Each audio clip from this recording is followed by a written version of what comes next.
Light house থাকলে যেমন আশপাশ এলাকা আলোকিত হয়, হযরতের জীবন আদর্শ উসওয়াতুল হাসানা গোটা পৃথিবীকে আলোকে উদ্ভাসিত করবে।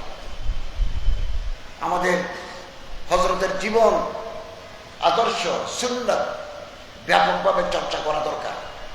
আলহামদুলিল্লাহ, বাংলা ভাষা বিগত 20 বছরের ভিতরে অসাধারণ কাজ হয়েছে সিরাতের উপরে। সিরাতের উপরে কাজ হয়েছে। আমরা ইসলামিক ফাউন্ডেশন থেকে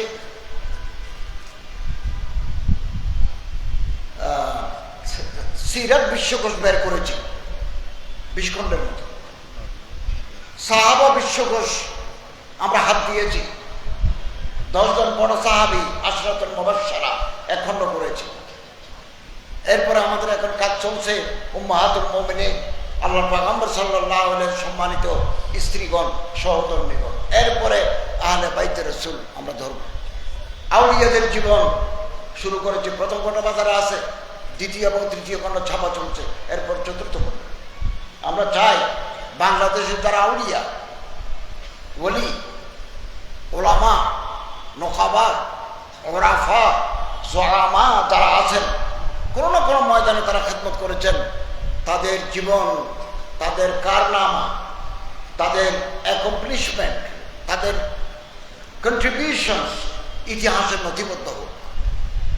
আমরা কাজ করেছি, হাতে সময় কম, এই কমের ভিতরে আমরা কাজ করে যাচ্ছি। আমার কাছে তৌফিক চাই, আপনাদের কাছে দোয়া চাই। আল্লাহ তাআলা তৌফিক দান করুন। এবং সুযোগ সব সময় আসে না। একটা সুযোগের জন্য 50 বছর অপেক্ষা করতে হয়। এখন একটা বিপ্লবের মাধ্যমে, একটা গণজোয়ারের মাধ্যমে, গণ অভ্যুত্থানের মাধ্যমে একটা অন্তর্বর্তীকালীন সরকার আমরা দায়িত্ব নিয়েছি। আমরা আগামী ঘোষণা করছে ফেব্রুয়ারি মাসে একটা জাতীয় নির্বাচন, free, fair, impartial and inclusive, আমরা একটা নির্বাচনের ঘোষণা দিয়েছি। রাজনৈতিক দলগুলো একমত হলে আমরা আশা করি একটা সুন্দর ইলেকশন আমরা জাতিকে উপহার দিয়ে আমরা পুরানা ঠিকানায় ফিরে যাব। এটাই আমাদের ঘোষণা। এবং আমাদের চিফ অ্যাডভাইজার মহোদয় বলে দিয়েছেন, আগামীতে যারা রাষ্ট্র সরকার গঠন করবে তিনি কোনো পদ গ্রহণ করবেন না, পদ নেবেন না, ঘোষণা দিয়েছেন। অল্প সময় হাতে আছে। আমরা যারা রসুলের উম্মত, আল্লাহ রসুলকে মহব্বত করি, হযরতের আদর্শকে আমরা লালন করি, এই দেশে, এই দেশ সিরাতে রসুলের আলোকে পরিচালিত হোক, এটা চাই। আমাদেরকে কাছাকাছি আসতে হবে। সুযোগ বারবার আসে না। সুযোগ হাতছাড়া হয়ে গেলে বিলাপ করা ছাড়া কোনো পথ থাকবে না। একটা পোলারাইজেশন ইজ গোয়িং অন, চলছে। কাছাকাছি আসে, কাছাকাছি আসে। আমি ধর্ম উপদেষ্টা হিসেবে, ধর্ম মন্ত্রণালয়ের দায়িত্বের হিসাবে আমি দেওবন্দি, বেরলভি, বাইতুল শরফ, সরসিনা, আহলে হাদিস সব জায়গায় যাচ্ছে। শুধু তাই নয়, আমার মন্ত্রণালয়ের অধীনে হিন্দু, বৌদ্ধ, খ্রিস্টান ট্রাস্ট আছে, ওখানেও যাই। হিন্দু, বৌদ্ধ কল্যাণ ট্রাস্ট আছে, আমি চেয়ারম্যান, পদাধিকার বলে ওখানেও আমরা কাজ করি। এই দেশ সাম্প্রদায়িক সম্প্রীতির দেশ। বাইরে নানা মিথ্যা প্রপাগান্ডা চালাচ্ছে, এখানে অন্যান্য ধর্মের লোকেরা ধর্মকর্ম পালন করতে পারে না, এ জাতীয় কথা বিভিন্ন পত্র পত্রিকায়, আন্তর্জাতিক মিডিয়ায় প্রচার হচ্ছে। এটা অসত্য তথ্য। জাতিসংঘ থেকে প্রতিনিধি দল আসছেন, আমি ক্যাটেগরিক্যালি তাদেরকে বলেছি যে আপনি যান, please go to the churches, to the মন্ডপস, আপনি এখনই যান। প্রতিটি মণ্ডপ, মন্দির, প্যাগোডা, চার্চেস, মসজিদে যার যার ধর্ম সেটা পালন করছে, কোনো বাধা নেই। এখানে আগে থেকে একটা টলারেন্স, মিউচুয়াল আন্ডারস্ট্যান্ডিং, পারস্পরিক মহাব্বত, পারস্পরিক ভালোবাসা একটা পরিবেশ তৈরি করছে। কিছু দুর্বৃত্ত আমাদের এই সম্পর্ককে বিনষ্ট করে খোলা পানিতে মাছ শিকার করতে চায়। আমাদেরকে সচেতন থাকতে হবে। ঐক্যবদ্ধ শক্তি, ঐক্যই শক্তি, শক্তি শান্তি। হুজুর আকরাম সাল্লাল্লাহু আলাইহি ওয়াসাল্লাম বলেন, দুনিয়ার সমস্ত মুসলমান এক শরীরের মতো, কাজাসাদিন ওয়াহিদিন কারজুলিন ওয়াহিদিন, এক দেহের মতো। ইস্তাকা আইন ইস্তাকা রাসু, ইস্তাকা রাসু ইস্তাকা কুল্লু। পায়ে যদি গুতা খায় চোখ দিয়ে পানি আসে। পৃথিবীর কোন প্রান্তে যদি কোন মুসলমান বিপদগ্রস্ত হয়, আন্দর কিল্লার মানুষের চোখে পানি আসে। এটাই ওয়াহদাতে উম্মাহ, এটা উখুওয়াত, it is a Muslim fraternity. এটা আমাদের বহাল রাখতে হবে। আমি বারবার বলি, সারা জীবন বলেছি, আপনি এক মাদ্রাসার ফাজেল, আমি আরেক মাদ্রাসা। আপনি এক পীর সাহেবের মুরিদ, আমি আরেক পীর সাহেবের মুরিদ। আপনি জিকির বড় করে করেন, আমি জিকির ছোট করে করি। আমার টুপি এরকম, আপনার টুপি আরেক রকম। থাক না, এই সামান্য টুকটাক এগুলি থাক না। বৃহত্তর পরিসরে আমরা এক এবং অভিন্ন। বৃহত্তর স্বার্থে, কওম, মিল্লাত, জাতির স্বার্থে আমাদের কোনো ভেদাভেদ নেই। আসুন আমরা অন্তরকে বড় করি, আমাদের অন্তর ছোট। শহীদুল মোহাম্মদ বাবর, মুঘল সম্রাট, তার একটা বই আছে বাবুর নামা, দি অটোগ্রাফি অফ বাবর। ওখানে তিনি লিখেছেন, ভারতের জনগণ, আমরাও এক সময় বৃহত্তর ভারতের অংশ। ভারতের জনগণের অন্তর ছোট। There is no room in their heart to accommodate others. বুকের ভিতরে নিজের দলের লোক ছাড়া অন্য দলের লোকদেরকে জায়গা দেওয়ার মতো স্পেস তাদের হৃদয়ে নাই। We are chicken hearted, মুরগির বাচ্চার মতো প্রাণ। ছোট লোক দিয়ে বড় কাজ হয় না, বড় মনের লোক দ্বারাই বড় কাজ হয়। এবং ফুলের প্রতি ভারতের জনগণের মহাব্বত নাই। তাদের ঘরের দুয়ারে, তাদের বাড়ির আঙ্গিনায় ফুলের গাছ নাই, আবিষ্কারের নেশা নাই। কি রবদরা কথা! ভাই বেরাদর, চাচা জ্যাঠা, ভাইজি ভাইফুট নিয়ে এক পাতিলে রান্না করে খেলে কি অনাবিল আনন্দ পাওয়া যায়, ভারতের জনগণ তা জানে না। আমরা আলাদা হোক না, আলাদা থাকলেও ইত্তেফাক মাল ইখতিলাফ, ইখতিলাফ থাকবে, তারপর আমরা এক এবং অভিন্ন। এই গত কয়েকদিন আগে আমার সচিবালয়ের দপ্তরে বাংলাদেশের বরেণ্য ওয়াইস স্কলার, তাত্ত্বিক আমার ভাই ডক্টর মিজানুর রহমান আজহারি সাহেব আসছিলেন। আমারে ফোন করেছেন এবং বলছেন যে আপনার সাথে আমার একটু কথা আছে। আমি বুঝতে পারলাম আসছেন তিনি। আমরা কিছু আলোচনা করলাম, সিরতের কিছু কাজ বাংলাদেশে আমরা কিভাবে করতে পারি। তিনি একটা সিরাত অলিম্পিয়াড করবেন, আমার দাওয়াত দিয়েছেন, আমি কবুল করেছি।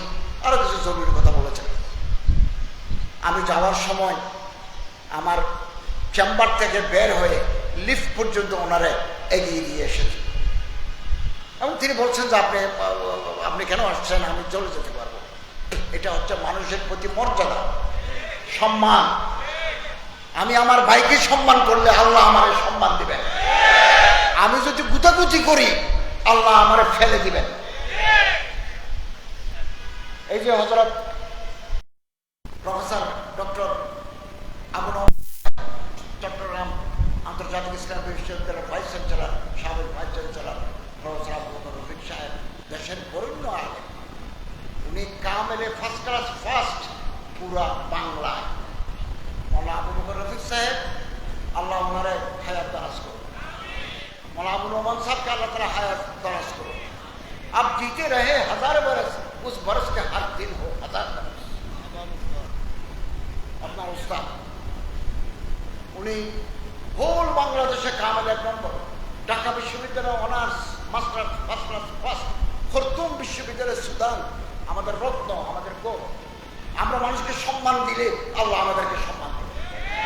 আর আমি যদি ফেসবুকে গুতাগুতি করি, এই ছোট কাজগুলো করে ছোট লোকেরা, এগুলোর পিছনে তাকাবার সময় আমাদের নাই। আলোচনা থাকলেই সমালোচনা থাকবে। মুজাহিদ যখন ময়দানে যায় অস্ত্র সজ্জিত হয়ে, ঘোড়ার পিঠে সওয়ার হয়ে 1000 ঘোড়া রাস্তা দিয়ে যখন মঞ্জিলে যায়, তার লক্ষ্য হচ্ছে ওই মঞ্জিল। তখন কিছু নেড়ি কুত্তা, যার ক্যাশ নাই, ওই গলির বুকে আসি কেউ কেউ কেউ তোর দেব শোনার জন্য আমরা বলতে থাকি না। डॉग बार्क्स कराबान गोस, कुत्ता भूखता रहेगा, काफिला चलता रहेगा। পিছনে তাকাবার সময় নাই। মনে করেন কেউ শয়তানি করে, এটা ডিম ছুরি দিল এখানে, তো ডিম ছুড়লে কি এই যে আন্দোলন, আহলে সুন্নাত ওয়াল জামাতের আন্দোলন 1 সেকেন্ডের জন্য বন্ধ হবে না। বাধা আসবে, বিপত্তি আসবে, হামলা হবে, প্রস্তুত থাকতে হবে। ये बात मुखालिफ से न घबरा आयोका, ये तो चलती है तुझे ऊंचा उड़ाने के लिए। আমি মনে করেন দুটো অনুষ্ঠান করে এখানে এসেছি, একটু পরে আমি চলে যাব ঢাকা। এবারেই প্রথম আমি আলহামদুলিল্লাহ বাংলাদেশ সরকারের পক্ষ থেকে ইসলামাবাদে ইন্টারন্যাশনাল সিরাত কনফারেন্সে বক্তব্য রাখব। এটা শেষ করে আমি তেহরান যাব, আরেকটা ইন্টারন্যাশনাল কনফারেন্সে তেহরানে, ইরানের রাজধানী তেহরানে বক্তব্য রাখবো on behalf of Bangladesh government and the people. এবং বাংলাদেশের মুসলমানরা, জনগণ ইসলামের জন্য খেদমত করছেন, ওটা আমি সেমিনারের উপরে তুলে ধরবো ইনশাআল্লাহ। মানুষ কেন একজনের বিরুদ্ধে আরেকজনের লাগে, এর একটা মনোবৈজ্ঞানিক কারণ আছে। প্রফেসর আবু বকর রফিক সাহেব, প্রফেসর মৌলানা আল্লামা আবু রহমান সাহেব মতো তো আমি হতে পারি নাই, আপনি হতে পারেন নাই, এই মর্যাদা পৌঁছতে পারেন নাই, এই একাডেমিক এক্সেলেন্স আপনার নাই, আমার নাই। তখন আমার কলিজার ভিতরে আগুন জ্বলে, আমি ক্লান্তি ভুগি। এটা মনোবৈজ্ঞানিক কারণ। তখন করি কি, ওই যে পকেটের ভিতরে মোবাইল একটা আছে, ওখানে যাই গুতাই। আল্লাহ যাকে উপরে তুলবেন, মর্যাদা দিবেন, খেদমত আদায় করবেন, পৃথিবীর সব মানুষ মিলে চেষ্টা করলেও তাকে নামানো যাবে না। আর আল্লাহ যাকে ফেলে দিবেন, রেস টু দি গ্রাউন্ড, পৃথিবীর সব মানুষ মিলেও তাকে তুলতে পারবে। ইবনে মাজাহ লা ইয়ানফাউ ওয়ালা ইয়াদুর, হাদিস। অতএব আল্লাহর কাছে দোয়া করে, আল্লাহ তুমি আমাকেও মর্যাদাবান বানাও, আমার দ্বারাও খেদমত দাও। হিংসা করলে আমার নষ্ট হয়ে যাবে। পিছনে তাকাবার সময় আমাদের নাই। উপরে যারা উঠে তারা নিজেদের নিঃশ্বাসের আওয়াজ নিজে শুনে না, পিছনে যারা আছে তারা শুনে। আমাদের অন্তর বড় করি, দৃষ্টিভঙ্গি প্রসারিত করি, হোক না আপনি একদল আমি একদল, কিন্তু ময়দানে রাজপথে আমাদের দেখা হবে। কেন আমরা তো ছোট, কেন আমরা বড় হতে পারি না? আল্লামা ইকবাল রহমতুল্লাহ আলাইহ বলেন, মঞ্জিল সে আগে বড়কর মঞ্জিল তালাশ কর। মনে করুন আমি চট্টগ্রাম ইউনিভার্সিটির ছাত্র, আপনি চট্টগ্রাম বিশ্ববিদ্যালয়ের ছাত্র, মাস্টার্স করে আপনি পিএইচডি করবেন লন্ডন ইউনিভার্সিটিতে, ফ্রাঙ্কফুর্টে করবেন, জার্মানিতে, খরতুমে করবেন। আরো মঞ্জিল আছে। मंजिल से आगे बढ़कर मंजिल तलाश कर, मिल जाए तुझे दरिया तो समंदर तलाश कर। दरिया যদি পাও সমুদ্র তালাশ করো। हर शीशा टूट जाता है पत्थर की चोट से। পাথর মারি দিলে জানালার গ্লাস ভাঙি যায়, এটাই নিয়ম। पत्थर ही टूट जाए वो शीशा तलाश कर। পাথর ভাঙি যায় এরকম গ্লাস তালাশ করো। सजदे से तुझे क्या हुआ, सदियां गुजर गई। শত বছর গত হয়ে গেল, সজদে দিলাম, তানহা আনিল ফাহশায় মন করতে হয় নাই, খুশু নাই, খুশু নাই। तेरे जिंदगी बदल दे वो सजदा तलाश करो এমন সজদা তালাশ করো যেটা দিলে জীবন বদলে যায় মোল্লা के आजाद हो रहे मुजाहिद का आजाद हो अल्फाज और माना में तफावत नहीं लेकिन মসজিদের মিনারে থেকেও আযান দেয় যুদ্ধের ময়দান ও জিহাদের ময়দান থেকেও আযান দেয় আলফাজ এবং কোনো অর্থ নাই কিন্তু এই আযান আর ওই আযান বেশ কম আছে तफावत नहीं लेकिन अल्लामा इकबाल रहमतुल्लाह अलैह बोलें हर इंसान के दिल में अदावत की आग जल रहा है आग ही बुझ जाए वो पानी तलाश करे আমাদের প্রত্যেকের কলিজার ভিতরে হিংসার আগুন আসুন না কোন আল্লাহর ওলি কোন দরবেশ খোদা মাস্তের কাছে যাই এমন এমন তকওয়া পরহেজগারি তজকিয়া নফস নিয়ে আসি হিংসার আগুন যাতে নিভে যায় এখন এই সুযোগ আসছে কাছাকাছি আসা ইতিহাস বদলে যেতে পারে ভুল করলে ইতিহাস আমাদের ক্ষমা করবে না এটা মনে রাখবেন মনে রাখবেন সম্মানিত হাজরিন আল্লাহ আমাদেরকে তৌফিক দান করুন আমিন আরেকটা কথা বলি এই দেশ বিগত 54 বছর যাবত এই দেশের সম্পদ লুণ্ঠিত হয়েছে যখনই সে সুযোগ পেয়েছে সম্পদ লুট করেছে যারা এই দেশে এদেশের সম্পদ নিয়ে বিদেশে যারা বাড়ি বানায় তারা কোনোদিন দেশপ্রেমিক নয় এটা আমার দেশ আমার মাতৃভূমি এখানে আমার মৃত্যু এখানে আমার জন্ম এখানে আমার শেষ যারা এই দেশে সম্পদ কুড়িয়ে আগারটাও খায় তলাটাও কুড়ায় বিদেশে তারা বাড়ি বানায়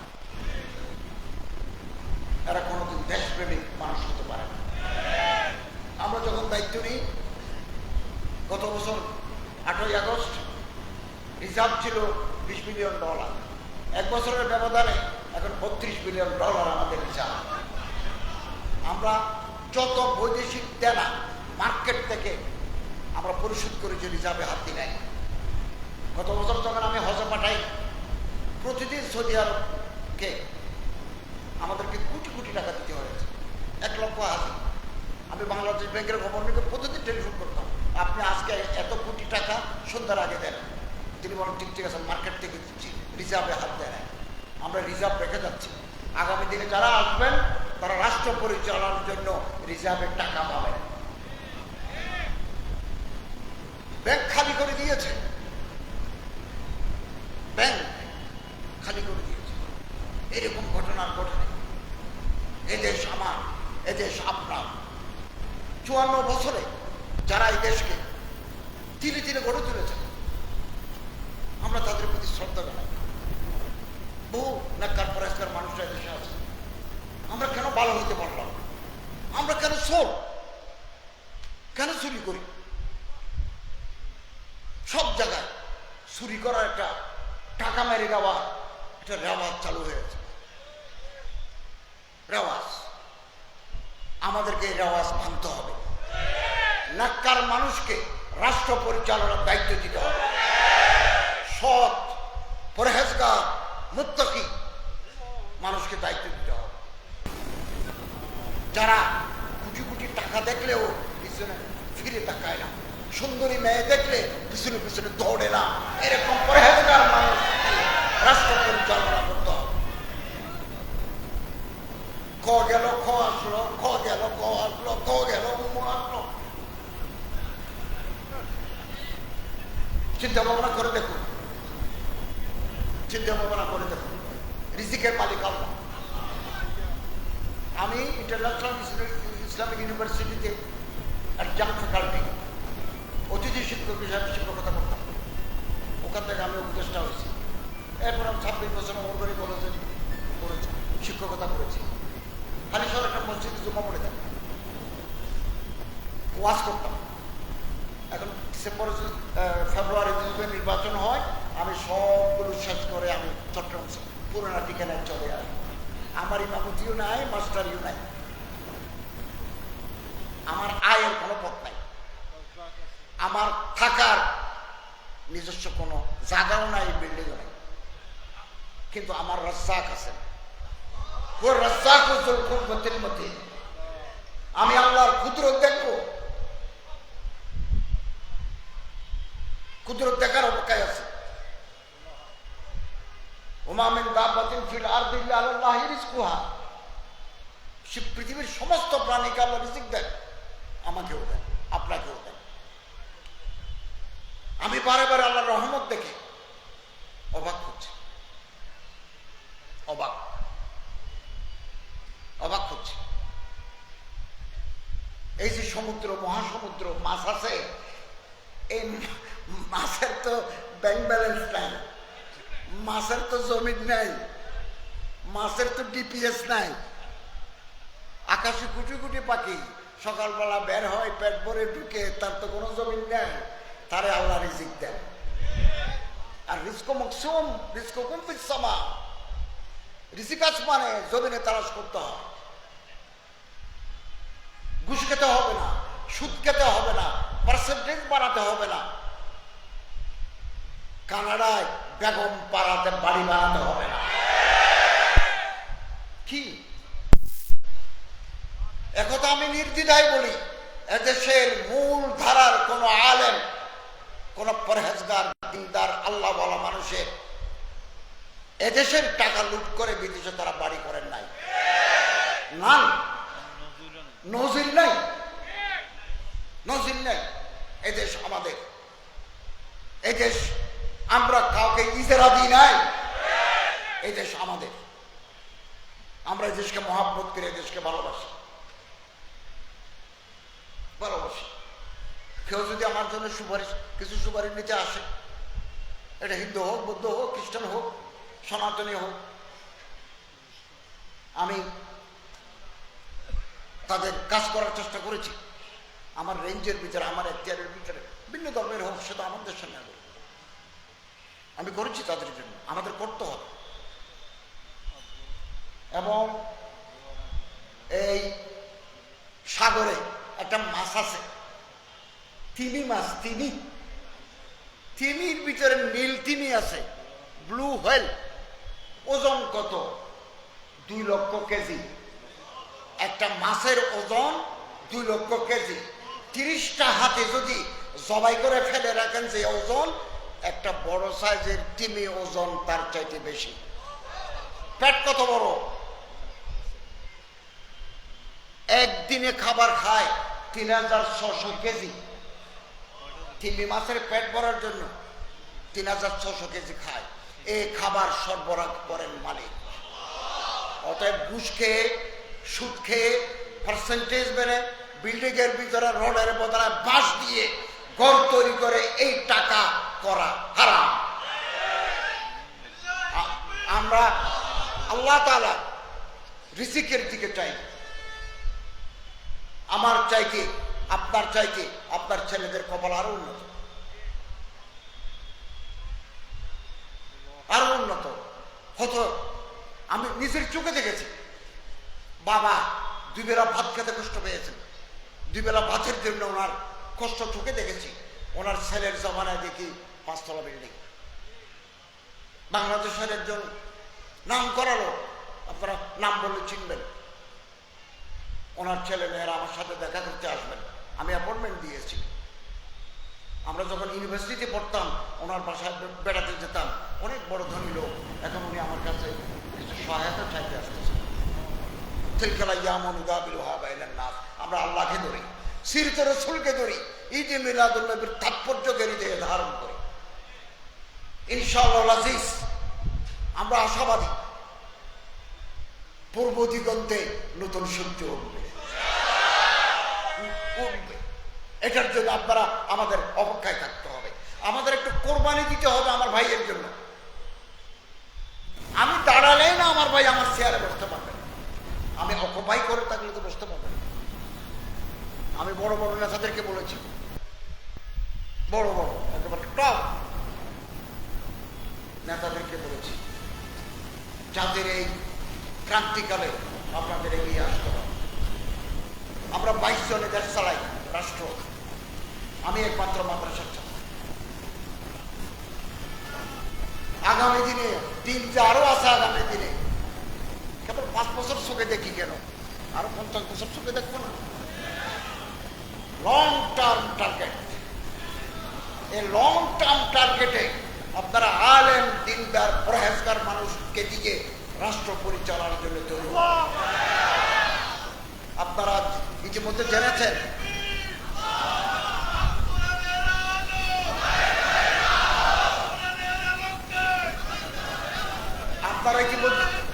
আপনারা ইতিমধ্যে জেনেছেন হজের ব্যবস্থাপনায় মাননীয় প্রধান উপদেষ্টার নির্দেশ ক্রমে আমার মন্ত্রণালয়ের হোল টিম আমরা রাত দিন কাজ করে একটা সুন্দর হজ উপহার দিতে পেরেছি। 8,26,00,000 টাকা হাজি থেকে ফেরত দিয়েছে এবং 100 জনের টাকা ফেরত আসছে। হয়তো মারা গেছেন, আমরা আবার তাদেরকে ডেকে তাদের হাতে ক্রস চেক দিয়েছি। এই টাকাগুলো নয় করার সুযোগ ছিল। হাজি সাহেব তো জানেনও না, ওনার টাকা দিয়ে আমরা সারপ্লাস রেখেছি, বাড়ি ভাড়া কম, ফেসিলিটিস বেশি, এটার টাকা রেখেছি। ওয়াকফ, আমি কালকেও ডিসি মহোদয়ের ওখানে সার্কিট হাউসে এই আমাদের বড় বড় মাজার আছে, এখানে মাজার আছে, এই যে চন্দনপুরা মসজিদ, তারপরে গরিবুল্লাহ শাহ, মোহসেন আউলিয়া, বাইজেদ গোস্তারা। হাতে তো সময় নাই, একটু কাজ করে যেতে পারতাম। বাইজেদ গোস্তামি ডাকলাম, সারা বছরে কত আসো, অল্প কেন, বাকি টাকা কোথায় যায়? কোথায় যায়? চেষ্টা করবো। ডিসি মহোদয়কে বলেছি, আমার প্রশাসক আসছেন, আমাদের হাতে যত সময় আছে দেখি না, ওই টাকা থেকে গরিব, বিধবা, বিপত্নী, ছাত্র, ক্যান্সারের রোগীকে কিছু সাহায্য করা যায়। আমি, আপনারা জানেন, কিশোরগঞ্জের পাগলা মসজিদে গেছি, এটা আমার মন্ত্রণালয়ের অধীনে। 90 কোটি টাকা ফান্ডে জমা আছে, জেলা প্রশাসন পর্যন্ত 90 কোটি টাকা জমা আছে, ওখানে কোনো মাজার নাই। এই একবারে 12টা বাক্স আছে, বাক্স খুললে 8-9 কোটি টাকা হয়। আমরা ওখানে তুরস্ক একটা বসফরাজ প্রণালী আছে, বসফরাজ প্রণালীর পাশে আলিশান ইসলামিক সেন্টার আছে, মস্ট বেস্ট। ওই আদলে আমরা একটা বিরাট কমপ্লেক্স করব। এর ভিতরে অডিটোরিয়াম থাকবে, লাইব্রেরি থাকবে, হাদিস চর্চা কেন্দ্র থাকবে, হেফজাহানা থাকবে, নুরানি মক্তব থাকবে। 90 কোটি আমাদের জমা আছে। প্রতিদিন মানুষ ওখানে গরু, ছাগল, মুরগি, চাল, বাতাসা, ওই খাবার সময় বৃষ্টির মতো আর কি, বাতাসা এগুলো জমা হয়। ডিসি সাহেব করলে আসরের পরে নিলাম হয়। আমি থাকলে সেদিন 3 কোটি টাকা, আমি না থাকলে 1 কোটি। তো আমি আলেমদের নিয়ে একটা কমিটি গঠন করে দিয়ে আসছি যে আপনারা পালাক্রমে আসরের পরে এখানে বসে নিলাম দেবেন। আমি ওখানে বলেছি 82 লক্ষ টাকা আমরা গরিব মানুষকে দিই, আগামী দিন আরো বেশি হবে। আমি চাই মাদ্রাসা, স্কুলে, কলেজে, ইউনিভার্সিটিতে বহু গরিব দুঃখী ছাত্র আছে। আমি শিক্ষক, আমার সারা জীবন মাস্টারি করেছি, আমার আর কোনো ভাষা নাই। বহু দুঃখী মানুষকে দেখেছি, বই কিনতে পারে না, ল ডিপার্টমেন্টে পড়ে, জার্নালিজমে পড়ে, ইংরেজিতে পড়ে, বই কেনার পয়সা নাই। আমরা তাকে বই কিনে দিই, কাপড় কিনে দিই, পড়ার সুযোগ করে দিই। একটা সিন্ডিকেটের মাধ্যমে কিছু কিছু লক্ষ প্রতিষ্ঠানের টাকা সিন্ডিকেটের পকেটে চলে যাচ্ছে। এতদিন কেন হয় না? 54 বছরে কেন হয় না? গুড গভর্নেন্স, সুশাসন, একটা লিগেসি আমরা পাই নাই। আমি আমার মিনিস্ট্রিতে সবগুলো নিয়মের বাইরে আমি যাই নাই, নিয়মের ভিতরে। অতএব আগামী দিন আমরা যদি রাষ্ট্রীয় কাঠামোর পরিবর্তন চাই, সুখী সমৃদ্ধশালী সমাজ ব্যবস্থা চাই, আমরা যদি সিরতে রসুলের আলোকে এই সমাজকে আমরা বদলাতে চাই, আমাদের মানসিকতা বদলাতে হবে, কাছাকাছি আসতে হবে, পারস্পরিক সম্মান দেখাতে হবে। পারস্পরিক সম্মান, আমি আমি আপনাদের এখানে যেমন আসছি, আমি এই হাটাচারির পথে হাসিমি সাহেবের মাদ্রাসায় আমি দাওয়াত দিয়েছি। গত বছর আমি গেছি, এর আগে আমি যাই নাই। আমি তো ওই গত চট্টগ্রাম শহীদের জীবন কাটাইছি, আমি আর কোনোদিন ভিতরে ঢুকি নাই। ওনারা আমাকে একেবারে একটা ভবনের আমি উদ্বোধন করলাম, ওদের প্লেটে আমার নাম আছে। আমরা তো মিশি না, একজনের সাথে আরেকজন মিশি না। হিমালয় পর্বত মাঝখানে বাধা করে দাঁড়িয়েছে। বাধার এই বিন্ধ্যাচল, বাধার এই হিমালয় আমাদের ভাঙতে হবে। মাথায় টুপি দেখলে, মুখে দাড়ি দেখলে, সুন্নতের আদর্শ দেখলে আমরা একে অপরের সাথে বুক পেলাম। থাক না আমাদের ভিতরে we must fight our petty differences and unite, must be united under the banner of Karamai. Chittagong থেকে হজের জাহাজ চেষ্টা করেছি ভাই। গত বছরও হুজুরুল হজ ও ওমরার সাথে কথা বলেছি, চিঠি লিখেছি, লেটার দিয়ে উনি আমাকে উত্তর দিয়েছেন যে আপনি যদি হজে জাহাজ যোগে মানুষ পাঠাতে চান আমরা দেব।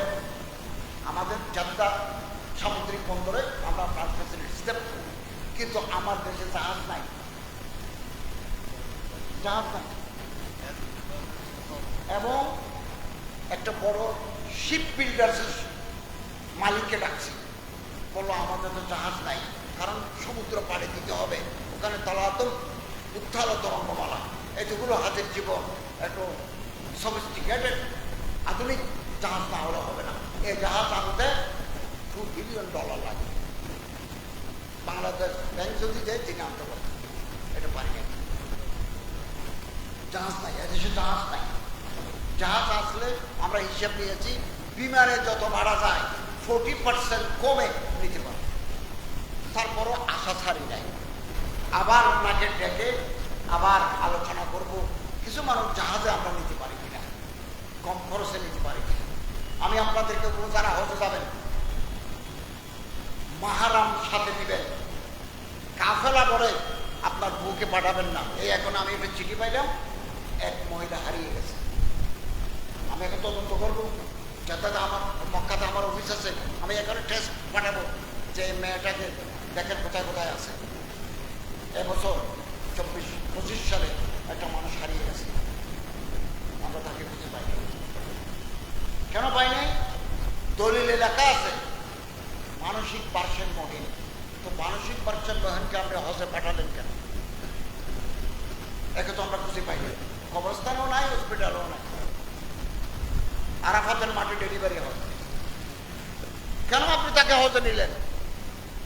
অ্যাডভান্স স্টেজ এজেন্সি জানে না পেটের ভিতরে বাচ্চা কয় মাস, কিন্তু জামাই তো জানে তার বাচ্চা কয় মাস। আরাফাতের মাঠে বাচ্চা হয়, আপনি কি ওকুফে আরফা করবেন না গিয়ে মেয়েটাকে হসপিটালে নিয়ে যাবেন? 15 জনকে আমরা 90% ব্লক, ওনাকে শুনে হজে গেছে। উনি জানেন না ওনার হার্টের করোনারে আঠারিতে ব্লক আছে, ওনারা মদিনা শরীফ আমরা বাইপাস করেছে। আবার অ্যাম্বুলেন্স এনে অক্সিজেন লাগাই দিই ওকুফে আরফা করেছে 15 জন। তারপরে মারা কিছু মানুষ অসুস্থ, দেশে চলে আসবে, এসএসসির মালিকরা চলে আসছেন, আমরা সবাই চলে আসছি। এখন তাদেরকে দেশে পাঠাতে হবে, মেডিকেল বেড দরকার, তারা চেয়ারে বসতে পারবে। এক একটা মেডিকেল বেডের অনেক দাম, এগুলো গভর্নমেন্ট টাকা দিয়ে আমরা মেডিকেলের ব্যবস্থা, বেডের ব্যবস্থা করে তাদেরকে এনেছি। 1 কোটি টাকার ওষুধ দিয়ে জাহাজিদেরকে 10 কোটি টাকার ইনজেকশন দিয়েছি, meningitis, influenza, free of cost from the government of Bangladesh. আমরা আগামী দিনে চেষ্টা করবো, আপনাদের সহযোগিতা চাই। যাদের ক্যান্সার আছে, যাদের অ্যাডভান্স স্টেজ, যাদের করোনার আর্টারিতে ব্লক আছে, যারা মারাত্মক রোগ আছে, সিভিল সার্জনের সার্টিফিকেট ছাড়া আমরা তাদেরকে হজ নেব, বদলা হজ করাতে পারি। এই যে একটা মেয়ে হারিয়ে গেল, দুর্ভাগ্য, দুর্ভাগ্য। এই মেয়েটা কোথায়? গত 2 বছর আগে পাহাড়ের উপরে লাশ পাওয়া গেল। হেলিকপ্টার যাওয়ার সময় রেকি করে দেখা গেল পাহাড়ের উপরে মানুষের মতো লাগে, মানে হেলিকপ্টার নিচে নামাইল, ছবি তুললো, হেলিকপ্টার ল্যান্ড করে দেখা গেল শরীরে বুঝতো নাই, সব হাঁটবে। একটা ব্যাগ আছে বাংলাদেশ, ব্যাগ খুলে দেখা গেল পাসপোর্ট। মুহূর্তের ভিতরে আমাদের সাথে যোগাযোগ করলো, আমাদের অফিস আছে হসপিটাল, আমরা এখানে খবর দিলাম, এবং গেল বুঝতো নাই, কেমন হাঁটবে এসকেলেটর। এই মানুষ কেন পাহাড়ের উপরে গেল? অসুস্থ মানুষ, মানসিক পার্শ্ব হয়ে গেল, পৌঁছিলেন একটা শরীরের মশালা আছে, মাহারাম সাথে দিবেন। এমন মশালাও আছে, মাহারাম যদি জীবনে পাওয়া না যায় তিনি বদলা হজ করবেন। তো এখন তো এটা হারিয়ে গেল। আমরা চেষ্টা করবো, আন্তরিকভাবে চেষ্টা করবো, আমরা ফুল মেশিনারি সৌদি গভর্নমেন্টের সাথে আলাপ করে মেয়েটাকে উদ্ধার করা যায় কিনা, কোথায় আছে, বেঁচে আছে কি। আর যদি লাওয়ারিশ পাওয়া যায় তখন দাফন করে ফেলবে, তাহলে রেকর্ড থাকবে। আমি চেষ্টা করি ইনশাআল্লাহ। আপনাদের কাছে দোয়া চাই, আমরা যতদিন রাষ্ট্র দায়িত্বে আছি আমরা যাতে দেশের দশের উম্মতে মুসলিমা খেদমত করতে পারি, সে তৌফিক যেন আল্লাহ আমাদের দান করে।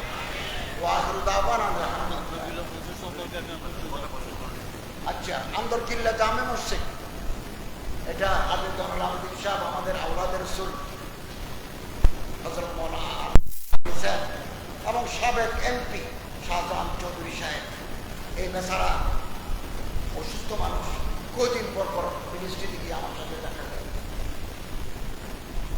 আপনারা জেনে খুশি হবেন, আমরা একটা ডিজাইন করেছি আন্দরকিল্লা জামে মসজিদের জন্য। এই ডিজাইনটা এখানকার যারা আন্দরকিল্লা জামে মসজিদের খতিব মহোদয় আছেন, কমিটির লোকেরা আছেন, ওনারা পছন্দ করছে, ডিজাইনটা পছন্দ করছে। আমি বাংলাদেশ সরকারের থেকে 200 কোটি টাকা নিয়ে এই মসজিদটাকে অনেক বড় করতে চেয়েছিলাম, কিন্তু সরকারের পকেট থেকে পয়সা বের করা কঠিন। এটা প্রজেক্ট দিতে হবে, এটা যাবে পরিকল্পনা, অর্থ এক নেক পাশ হয়ে আসলে এই মসজিদ হবে, তখন আমরা থাকবো না। আর এই গভর্নমেন্ট আসবে, সেটাও যাবার সময় হয়ে যাবে। এখন আমি আমার ভাই শ্রদ্ধেয় মোহতরম ভাই জনাব শাহজাহান চৌধুরী সাহেবকে বলছি, আরেকটা কথা আছে, সেটা হচ্ছে কুয়েতের দেওয়া 10 কোটি টাকা আমাদের হাতে আছে। এই 10 কোটি টাকা দিয়ে যদি ওই ডিজাইন মতে কাজ শুরু করে দিই, চট্টগ্রামের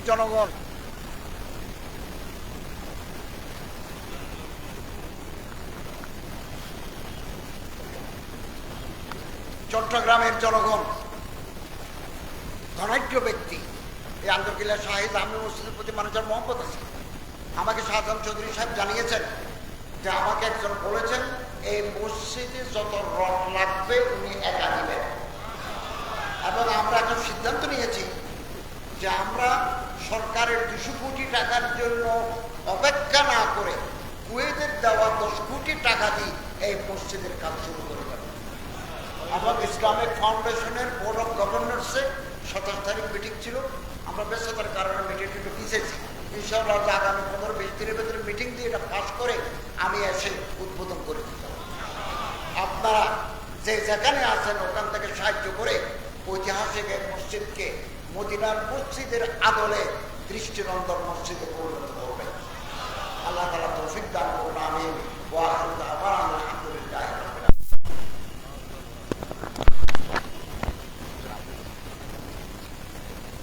আলহামদুলিল্লাহ, এখনো পর্যন্ত আমাদের সামনে অত্যন্ত জ্ঞানগত কথা বলেছেন। আজকের এই পবিত্র মিলাদুন নবী সাল্লাল্লাহু আলাইহি ওয়াসাল্লাম মাহফিলের সম্মানীয় প্রধান অতিথি, ইন্টারিম গভর্নমেন্টের মাননীয় উপদেষ্টা